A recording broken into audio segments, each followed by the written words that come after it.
మొదటి లక్ష్యం మీ అమ్మా నాన్నలు గర్వపడేలాగా మీరు ఎదగాలి. అది మీ మొదటి లక్ష్యం కావాలి.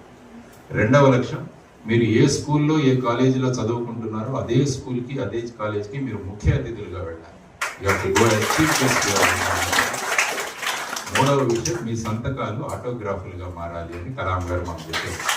కాబట్టి ఈ 3 లక్ష్యాలను పిల్లల ద్వారా మనం కనుక సాధ్యపడేటట్టుగా చేయగలిగితే భారతదేశం మొదటి క్రమంలో ఉంటుంది అన్నది మనం అందరం కూడా గ్రహించాల్సిన విషయం.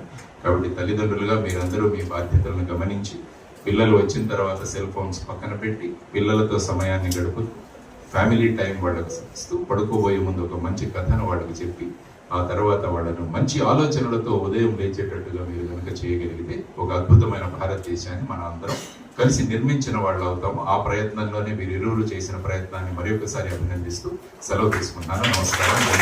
భారత్ మాతా కీ జై.